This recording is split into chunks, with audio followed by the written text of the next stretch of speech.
online broadcast network, AFTERBUZZ TV. Over 20 million weekly downloads in over 150 countries, and your #1 source for after-show entertainment.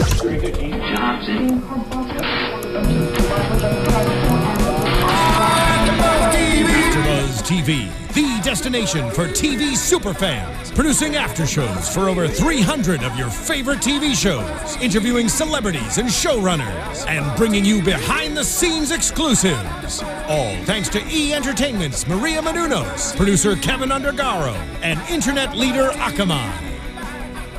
Now, let the buzz begin! Oh. Going classic tonight, Phil. That's right, it's a throwback. Things in life are free. I want to know who sings that song. Who is the guy? Let's get him in here. He can lead for a night. I don't care. It'll be great. Anyways, Season 6, Episode 24, Shark Tank After Show here on AfterBuzz TV. Welcome. I am Cameron Lewis at The Only Camshaft on Twitter. To my right, Phil Svitek. Darn right. At AfterBuzz TV? Yeah, we'll go with that. No Steph Z tonight. She's over at Coachella. The little Coachellas. I know. She's having some fun. Seeing them tweeties from her was I am Steph Z on Twitter if you want to see how what she's doing over there. Reminder to subscribe to the podcast on iTunes, SoundCloud, YouTube, comment, anywhere and everywhere. Let's hop into it, Phil. Budsies first this week. This was... Budsies. You know, I kind of like the theory of it. I like the idea of it. I think a lot of kids could go for it. Waiting 4 weeks in today's day and age, when you can get overnight shipping on like 99% of things, yeah, I don't care for this. I don't want it, and it's just got to be faster. I was trying to think what could be like the Build-A-Bear equivalent of this, because that I think would be better because it's instant. But yeah. There's no way they could do that because this is based on the drawings that the kids make and all that. But if that model existed, I think it'd be a more successful business. 4 weeks, that's a big deal. $70, $69.95, 70. I mean, 70 bucks. That seems high already. And I know Mr. Wonderful had an issue thinking that price was too low, and for profit reasons, it should be somewhere around $250. Which seems, like wildly out of control. If I was a parent, I'd be like, great drawing. Guess what? I'm going to get a $10 frame. We're going to frame this up if that's what you really want. But $250 for a little toy? Unless, just expect no toys for the next 10 years. Right. And you better love this thing. Yeah, you better not lose it. You better not tear it. You better bring it to you on every play date, Phil. I don't know. If I was a parent, I would spend $70 on fabric and materials and take like 10 whacks at building one myself. Because I feel like, I mean, you saw some of the crazy kid drawings. I feel like I could do a hack job and whip up one of these toys. I don't know. I mean, you're a good parent then, because I don't think most would. Well, I don't have kids yet, so it's a great thing. I mean, it creates nostalgia. It creates a cool little thing. It just systematically, it just needs to be upped a little, and it just wasn't there. And I thought why do they do this? 5%. 5%. Who's gonna $100,000? And the sales, I mean, 94,000. Like that. That's ridiculous. I love his explanation to Damon. Well, I'm giving an evaluation of where the company's going to be when we're together. Yeah, and then like he said, so you're making me pay twice for it, essentially. Yeah, you're like making me work to be part of it. Yeah. To get a crap price. Yeah. Dumb. I can't even explain it because it just doesn't compute. No. If I'm a computer, it does not. No. The thing is, like, if I was a kid, this would be awesome. I would love this idea. Like, you can have your creation come to life. But how do you market it? From a business perspective, it doesn't make any sense. Here's the thing. How do you market it? Because you can't, like, put it at Toys R Us on a shelf. Right. And just be like, here's a brand new teddy bear. Like, no, it doesn't work because it doesn't exist. Yeah. And what are you going to put, like, some other kids, like, hey, this could potentially be the teddy bear. And it's like, but I don't want that teddy bear. That looks ugly. But no. This is just an idea, but you draw it, we create it. Yeah. So how do you get that across? Yeah, it definitely wouldn't exist in a retail world, I wouldn't think. If it did, it'd be really hard, like you said. I would. This would have to be like a preschool program type thing where like all the kids just one day make drawings, and the parents can maybe get to opt in to have this thing made. Yeah, actually, that's an interesting spin. Phil, I'm a marketer. Whoa, that's what I do. This is like the new book fair. Darn this right. is what you, man, I remember good memories with the book fair. But I don't know. This is I was surprised to see some offers on this one, honestly. But we had Damon come in 100,000 for 40%, Kevin come in 100,000 for 50%. And they only wanted up to 20%. And so no deal. No deal on this one.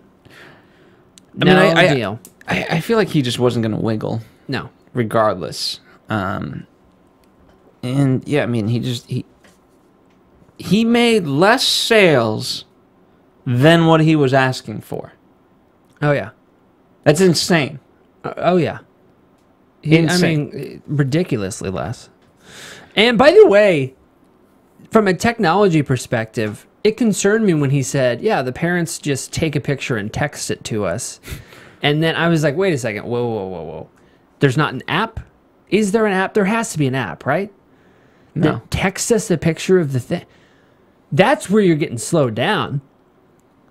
Yeah. You're using SMS text messages to send the photograph, which, by the way, I mean, loss of detail. Don't mean to nerd out there, but it's a bad idea. You got to have the app. If you had the app that went straight to a third-party company somewhere, it could be made a lot quicker, I feel.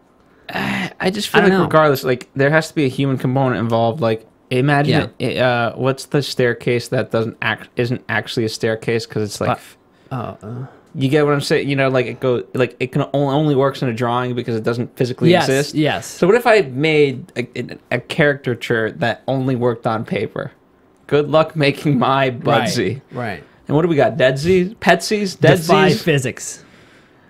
Oh God, Deadsies and Petsies. Oh my God. I don't know. I mean, nobody wants to buy a stuffed version of their dog. And by the way, if you do want to buy a stuffed version of your dog, it's so easy. There's plenty of them. All dogs of the same breed look alike. There's not a lack of inventory in that industry. There's plenty. Deadsies? Deadsies are no good. What a terrible idea. Anyways, I mean, I like the idea of Budsies. Deadsies, no. I like the idea of Budsies. Budsies I like. I see how it's hard. Cam, here's your grandma. I don't know if get your great grandmother. And how weird is it if you get one made of yourself? That's weird. That's like we're crossing into voodoo now. Okay. I'm not comfortable with it. Anyways, no deal on Budsies. Any other thoughts there, Phil? I feel like he went on Shark Tank just to make some online sales afterwards. One of those Shark Tank gold diggers. Yeah, I really feel like he was one of them.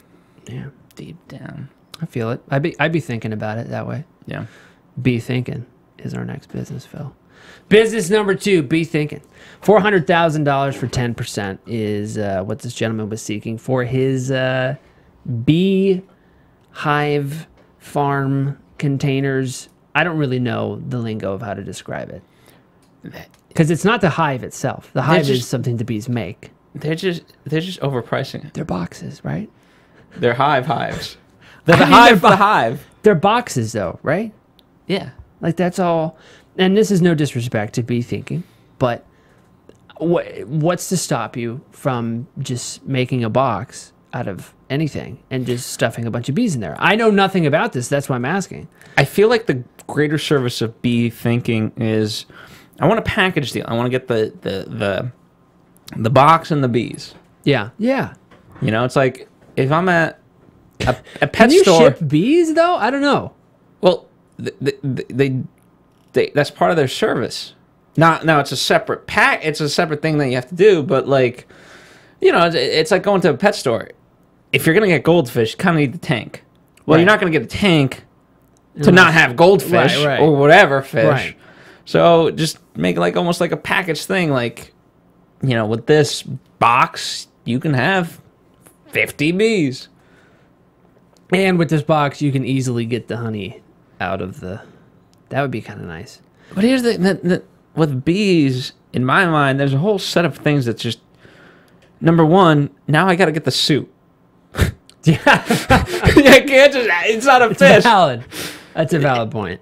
So... The hazmat suit. You know, and I don't know, like, you have to be into beekeeping to make this work. And I don't know how many, like, your average people are just going to be, hey, you know, it's... I have an answer for you. None of the average people. There's very few people that I think are like super into it. I think everybody, surface level, loves the idea of, hey, we want to help bees because they're necessary to, you know, the circle of life, so to speak. But I don't want to handle 20,000 bees. He said put 20,000 bees inside of this box. Do you want me? I don't want to put 20,000 bees inside of a box. I like, first off, the fact that I love Kevin's mind, the stuff he knows. I mean, honestly, you got to give him credit. You have to. Wine and bees. And then we found out a couple weeks ago he grew up in like Morocco or something. Yes. Well, in Morocco, wherever he did, his grandmother at their apple orchard, they had these honeys for cross-pollination and blah, blah. Obviously very smart. So I feel like you need to take the tree TP, co-package it with bee thinking, and now we got better watering of trees, and we got bees cross-pollinating. No, but like, I don't understand. The market has to be that. Apparently, it is growing, but that is your market. And I just feel like you can't get the average person to be all about bees. They have to be into something. They have to already be gardening and doing something green. Yeah. And now want to take on this extra responsibility of 20,000 bees. That just sounds like so much bees. That's so many. Like I don't know about you all out there listening / watching, but I don't like when like 4 bees are next to me. I actually had a terrible experience as a child, and that's what this brought up. I was in Cub Scouts, Phil. Somebody threw a rock on a beehive that I was standing next to, and I got stung in the head 12 times. What is this, like My Girl? Huh? Like My Girl? Yeah, you know the Macaulay Culkin movie. Oh, I forgot all about that. Yes, I was Macaulay Culkin. That's good. I got stung in the head 15 times. I'm not okay with it. I don't like bees. I don't like 20,000 bees. I don't want to be near you. Okay, what about Lori's whole thing? Like, I just don't like honey. Yeah, I mean, that's straight up. I mean, she's a little bit weird. I think she had some other thoughts, but didn't want to pass them out. But and they kept going to that he was unfocused. Yeah. Yeah. He was telling the 10-year plan, but he didn't have a 30-minute plan. Right. That was a kind of a theme among a couple people tonight, really. Yeah. $300 for one of these things too. I feel like that's a fair price, though. I don't know. I mean, again, it comes down to I don't want to pay. Like, if somebody just told me, can you put this box of 20,000 bees into this other box for free, I wouldn't do it.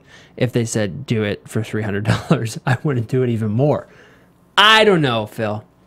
I'm interested to see if we get an update on this one later on. Here's the thing, part of it in the past couple of weeks too, there's been products that get in there, and yeah, are they a business? Yeah, they're a business. Do they need investment? No. That's very true. Yes, money would help them, but for the most part, they can have a sustainable life as the product and brand. Some of these can sustain over 10, 20 years maybe. Others are more of a novelty and ride it out for the next 4 or 5 years. Yeah. Get what you can out of it, then move on. And that's okay. Yeah. It's fine. If at the end of the day you have no people that have a share in the company and you walk away with 90 grand a year, that's a decent job. It's all right. You did well, kid. And you get to do what you love with the bees. There you go. And the honey. Yeah, nobody invested in this one. Mark, Lori, Rob, Damon, everybody was out. Lori, they were all out. Yeah. Bee thinking. Any other thoughts there, Phil? No, that's all I got. I don't like honey. I actually love honey. I do too. He talked about taking apart the honeycomb and making a sandwich out of it. I was like, it never really occurred to me, but maybe I'll try it sometime. Again, don't want to get near the hive.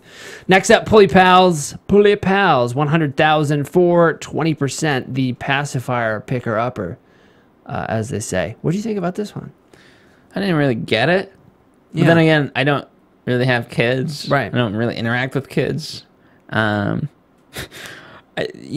thought Rob was a little bit harsh with, there's a thing, that, and she's like, the clip helps, but it's more for the parents, but not the child doesn't understand. So I thought that was a good argument that Rob just couldn't get past, unfortunately. And I was a little surprised by him for that. But I thought this was actually a good product. I did too. I liked that it promoted the training of the brain, the development of the left and right. I thought that I forget her name, but the woman who runs this company, you could just tell. I felt so sorry for her. You could just tell she's tired because she said, "I'm the only one. This is like a one-woman business, and I'm the only one going out to trade shows and doing all the stuff essentially." And I'll give her credit. She wasn't. She said that, but she wasn't complaining about it. She said, "Listen, I need your money so I can blow this up. But listen, I've been to the fact that she knew all the right answers. She was a hustler, and unlike other people who've been on Shark Tank and where they've gotten advice when they go to trade shows to not take purchase orders." That was literally an answer. She's done the right thing, so I'll give her credit and go from there. Yeah, and we've had issues in the past with somebody coming in with like a baby-related product or a child-related product, and it doesn't seem like they've really legitimately done the safety testing that well or that thoroughly. And she seems to have done that, which I thought was good. And that was her answer. Where's most of the money gone? Well, safety testing is not cheap. Which makes sense because, that's an important thing. Again, mostly on Amazon and 350 specialty stores is what she said. Now, Kevin, I think it was Kevin or maybe Damon. Damon actually brought up a good point about the shelf space, which I thought was interesting. Do you think this is something that actually you can kind of infer what it does, or do you agree with him? I think a simple picture would help. Yeah. That's it. I don't think it has to be too complicated. I think you get the point across, and you put it in the aisle with the other pacifiers, and ooh, what's this? I get sucked into dumb crap all the time that's in the same aisle as the thing that I'm going for, and I'm like, ooh, this seems like a better version of what I might need. Half the time it's stuff that I don't actually need. But it's like, why not?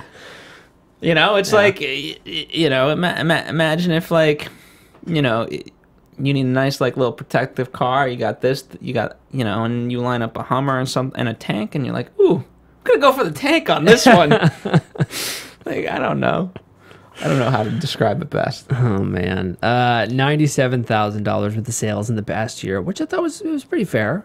Again, she's going at it by herself. That's pretty impressive, I think. The price point's a little high, in my opinion, $24.99. That's where I kind of agree with Robert. Yes, 15 works. 15 works. I think anything under 20 really works. Yeah. But once you get over the 20, it's like, I'll just, I'll buy them another pacifier. I'll put 12 pacifiers. And if they drop one, they'll have 11 more.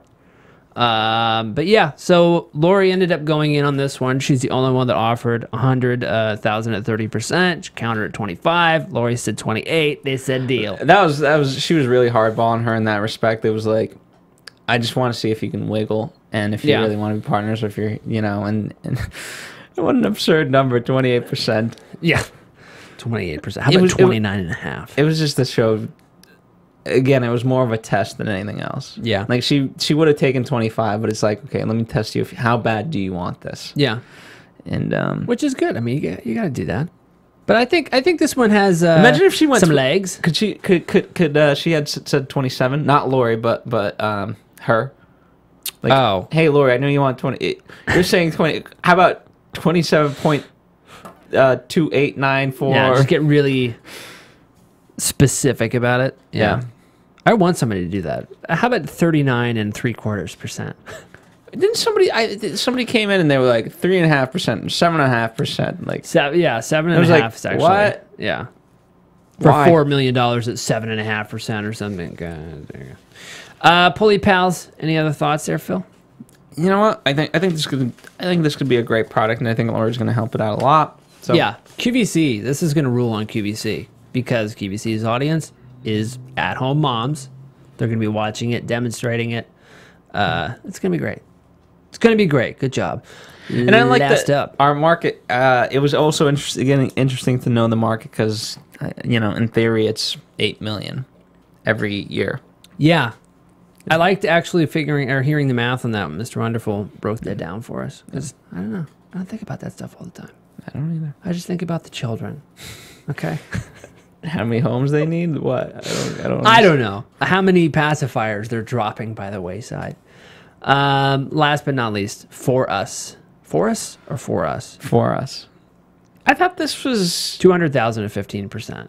Hit me. a little overpriced. Yeah. I thought the shoe was great. I think they just need to. I would honestly just bring it to a bigger company, Yeah, just sell the shoe. to Nike or whatever. Yeah. like look like a Nike shoe. Just sell it to Nike. That was my thought the entire time. I mean, there's no... It's like the equivalent in the beverage industry would be saying, I'm coming out with a new cola, and we're going right up against Coca-Cola. Just sell it to It's like, Coke. no, just sell it to Coke. I mean, or let them buy you out or something. Again, it comes down to the person wanting the company instead of the paycheck, really. But I didn't. What exactly about the shoe appealed to you though? Because I didn't really understand. It's more comfortable. Than the other like activewear shoes, allegedly at least. I guess I don't run a lot. No, I mean, I play soccer. Here's the thing. I don't go to the gym. I don't run to run, right? Here we go. No, because for me, I'd rather play basketball and get in shape that way. I'd rather play soccer Do an activity. badminton, Yeah. tennis, whatever. I'd rather, because I don't want to know that I'm working out. I just want to have fun doing it. Yeah. Right? So for me, I don't run a lot. And, I mean, granted, there's a lot of shoes now that they just suck and they break after like 2 uses, especially in like athletic wear. Yeah. And so my number one thing is even less about the comfortability, just make them last. Yeah. I dig that. So, but I could buy into it that it's certainly more comfortable, and there was that science behind it. They just were all over the board. They really were. I give the guy credit, having gone through what he's gone through, becoming a lawyer and doing this.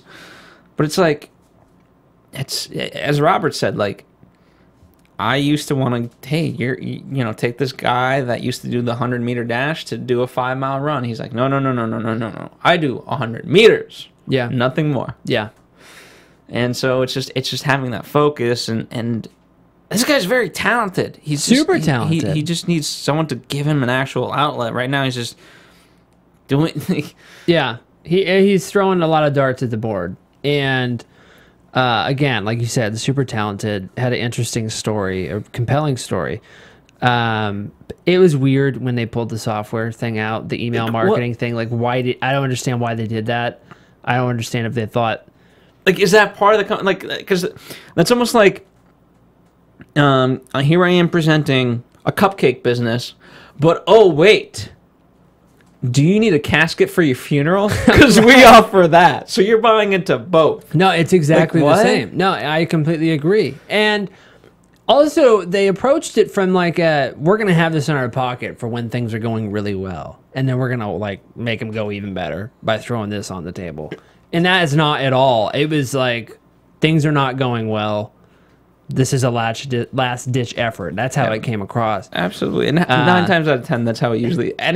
Most of the people that save anything for later, it's like, save me. Right. And by the way, you're pitching a company now, after you pitch your shoe company, that is just going to piss consumers off. If anything, filling their inbox with a bunch of ads, like pictures. I don't even know, what how I does mean? that work? I don't even understand. I don't think it actually does work. That's my theory. Like, even if, I don't know, I'd love to see it because, like, there's not a chance in hell I see any photo in my phone as the subject line. No, like, I don't know. Coding and stuff, Phil. Codes. They write codes for it. You know what? Bring back Google Wave. I like that. Google Wave. it was the email of the future, but people weren't ready for it. No, it was. I really liked it. That is a very good endorsement. I like that. Why did you? What use did Google it do? Wave? What was it? It was Gmail, but upgraded. It was email for the future, but we weren't ready. And everyone It sounds like the plot of a really bad horror movie now. No, people just didn't get it, and I thought it was great. You know, and they stopped. They developed it for a year and a half, and then people stopped. But it was really fun. Is that similar to the inbox thing that they have now? No. Google Inbox? No. You know about that? No. Probably the same thing, different name. No. Anything else on Forest? Well, I want to talk. Let's talk towards the end. You know, Mark goes out because he didn't. You know, he already had brand deals. Lori just whatever. Kevin whatever. But Damon, you know, Robert. Oh, yeah. Robert wanted in, but he really needed Damon, and then Damon, he just wasn't having it. So why? Part of it was these guys weren't like at some point. Kevin, you just got to give him a number. Yeah. Because Kevin's like, listen, you keep pitching yourself. Just give the guy a number. Give him something to work with. He might cut you a deal. So just shut up and just say what it is that stop trying to convince him. Just tell him a deal. Yeah. And I was getting frustrated too. Like, just say anything. You know? Yeah. 30%. 25%. Yeah, name the craziest price. 21%. Just do something. Yeah, it was weird. I almost think that he had something that, like, he couldn't talk about. You know what I mean? Like Mark said, yeah, Damon. Like Mark said, I am already in with Skechers and my other guys within whatever else, or Nike or something. Adidas. Don't misrepresent him. And Damon, I feel like Damon had something like that maybe in the works that he couldn't talk about yet, and that's why he was being so blasé about it. But either way, I don't know. That whole dynamic was kind of odd too, because why was Robert into it? I have no idea why Robert was even into it. Because he thought it made sense. But I mean, certainly in terms of shoes, we learned a lot, right? So you have most of the range is between 7 and let's say 12. Oh yeah, and that was interesting. You have to have all the colors. Yeah. So half sizes. And you have to have, like you said, all the colors of the specific design, all the specific designs. That's so a lot. Much. $4 million in inventory, essentially, is what he said. It's ridiculous. I never would have thought about that. Yeah. Because it's not the one product. It's... Yeah, and it's like, you got to have the inventory, because you don't want to just, like, I hate when you go in, and you're like, do you have this size? No, sorry, we don't carry that. Like, what? That's a pretty common size. Yeah. What do you mean you don't have it? You don't have a men's 11? Yeah. No, sir, we only have a men's 42. Too many? Oh, okay. Oh, well. Is it because that one is the least popular and that's the only one you got because the other ones got bought out? You might want to restock. So many SKUs. That's the thing. All right. Well, that is for us. By us. So we got quite a few updates though. Got an update from Q-Flex. I was a fan of the Q-Flex massager. Inventory that was earlier this fulfillment seems to be an issue. Yeah, but I like how in this season they've had updates that actually show that. Like, what is Q-Flex had 20,000 in sales before Shark Tank, 500,000 after Shark Tank. They didn't have a website. They got a website. They did the sales. And like you said, they're behind on the inventory. I like how you see the shot of their garage and just a pile of these things. Grandma, I'm gonna need you to make 20 more in the next couple of minutes because we're really backed up here. But it's a good. I'm glad that they show that because it makes, I don't know, it makes it more interesting, and that's hopefully we're gonna see a lot of that dynamic on Beyond the Tank. Before we get to Beyond the Tank, a kind of in-between update and Beyond the Tank, Damon went on Periscope. Which, if you don't know what it is, it's a live streaming app that is killing Meerkat, which was like the third-party software for Twitter. Then Twitter, for the past year, has been developing their own service, and they finally released it, and it is taking off like wildfire. They are killing Meerkat. And so he went on Periscope yesterday at 2 p.m. Eastern time to talk about the shoes specifically. Yeah. I missed it. Part of it is here's the part of it. Periscope. You're only for iPhones, Oh, that's interesting. and I Come on. don't have an iPhone. It's 2016. You're keeping the people out. It's 2015. You need to have it on both app stores. That's right. There's no reason not to at this point. That's right. You hear that, America? Twitter, Viners. Is Yeah. Vine still a thing? Yeah, I don't know. Kids these days. I know. And Instagram. Hopefully you he gotta does that change more, though. I really want Barbara to get on Periscope. I feel like Barbara would be a really solid Periscoper. Is that a thing? We'll see. Now, this leads perfectly into Beyond the Tank. So I guess we're getting 3 or 4 episodes of this starting in May. In May.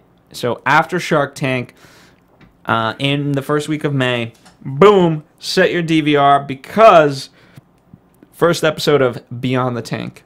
All these fulfillment nightmares and everything like that, we're right in the cusp of it. I also want them to do a spinoff called Behind the Tank, where it's like all the conversations that happen in the Shark Tank when the people pitching walk out. Behind the tank. Inside the tank. I don't know. Behind the tank. I'm excited about Beyond the Tank, though, because I want to see the actual process of exactly how all the sharks get involved in the business, how they develop, things that go wrong, things that go right, meetings that they have. I'm definitely interested in all that, so I'm excited to see that in May, Phil. Absolutely. So there you have it. That's all the updates we got. There it is. Continued hope for Robert in Dancing with the Stars. We'll see He's how that still works on the out for show. him. So, you know, tomorrow's Monday. Or today if you're listening today, or heck, it was yesterday if you're listening to 2 days from now. But it was sometime around now. But at the recording of this podcast, he is still in contention. So keep voting him in. There you go. There you have it. I think that's it for episode 24 of your Shark Tank After Show. Phil, tell the people where they can find you on the Tweety machine. At AfterBuzz TV, and follow I am Steph Z. I am not Steph Z, but Steph Z is Steph Z, so she is at I am Steph Z. On Instagram as well. She's posting those Coachella pics. Pretty rad. I'm jealous of it. And you can follow me on Twitter and Instagram at The Only Camshaft. We'll see you right here next week, everybody. From executive producers Maria Menounos, Kevin Undergaro, Phil Svitek, and the entire AfterBuzz TV staff, we would like to thank you for listening to the AfterBuzz TV network. To watch or listen to other after shows and post comments or questions, be sure to visit AfterBuzzTV.com. I'm Sir Richard Wentworth, and this has been a presentation of AfterBuzz TV. Buzz you later. The views expressed herein are those of the hosts only and do not necessarily reflect the views of AfterBuzz TV or its owners or principals.